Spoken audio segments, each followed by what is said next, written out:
लेकींना अखेरचं पाहावं आणि जीव सोडावा अशी वडिलांची इच्छा होती. पण अभागी बापाची ती इच्छा पूर्ण झाली नाहीच. इतकंच काय, लेकी बापाच्या अंत्यविधीलाही आल्या नाहीत. जन्मदात्या पित्याचं अखेरचं दर्शन घेण्यासही त्यांच्याकडे वेळ नव्हता.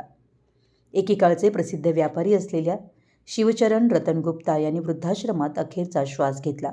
त्यावेळी कुटुंबातील कुणीही त्यांच्या जवळ नव्हतं. जवळपास 1.5 वर्षापूर्वी शिवचरण गुप्ता त्यांची पत्नी मीनासह हरियाणाच्या सोनीपतमधील वृद्धाश्रमात राहण्यास आले. त्यांचा मुलगा नव्हता, 3 मुली होत्या. लेकींसाठी त्यांनी सगळं केलं. त्या शिकून यशस्वी झाल्या. गुप्ता यांच्या 2 लेकी सरकारी शिक्षिका आहेत. गुप्ता यांच्या निधनाची माहिती तिन्ही लेकींना देण्यात आली, पण त्यांच्या अंत्यसंस्काराला एकही मुलगी पोहोचली नाही. 5,100 रुपये पाठवते, अंत्यसंस्कार करून घ्या, अशा सूचना त्यांनी वृद्धाश्रमातील कर्मचाऱ्यांना दिल्या. वडिलांचे अंत्यविधी त्यांनी व्हिडिओ कॉलवरून पाहिले. जन्मदात्याच्या अस्थी घेण्यासही त्या आल्या नाहीत. शिवचरण गुप्ता यांच्या पत्नीचं आधीच निधन झालेलं आहे. वृद्धाश्रमाचे संचालक आनंद यांनी गुप्ता यांच्या आजारपणाची कल्पना त्यांच्या लेकींना म्हणजे अनिता, निशा आणि प्रिया यांना दिली होती. पण कामात असल्याचं कारण देऊन एकही मुलगी वृद्धाश्रमाकडे फिरकली नाही. शिवचरण यांच्याकडे एक फोन होता.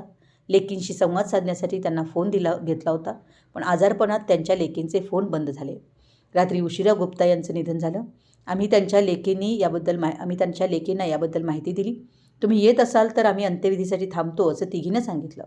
त्यावर आम्हाला वेळ नाही, तुम्ही अंत्यविधी करून घ्या, असं तिघींनी आम्हाला सांगितलं. अशा शब्दात आनंद यांनी सगळा घटनाक्रम कथन केला. गुप्ता यांची थोरली कन्या अनिता नेपाळला राहते. ती तिथे शिक्षिका आहे.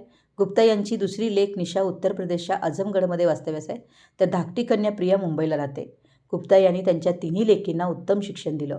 आज त्या आयुष्यात यशस्वी आहेत, पण वडिलांच्या अंत्यविधीसाठी त्यांना वेळ नाही. गुप्ता यांच्या मोठ्या मुलीनं 5,100 रुपये ऑनलाईन पाठवले. वडिलांचे अंत्यविधी नीट करा, अशी सूचना अनिताने केली. गुप्ता यांच्या मुलींनी वडिलांच्या अस्थी ठेवण्यास सांगितलं होतं, पण नंतर त्यांनी आमच्याकडे वेळ नाही, त्यामुळे तुम्ही अस्थी गंगा नदीत सोडा, असं वृद्धाश्रमाच्या संचालकांना सांगितलं. तिन्ही मुलींनी वडिलांचे अंत्यविधी व्हिडिओ कॉलवर पाहिले.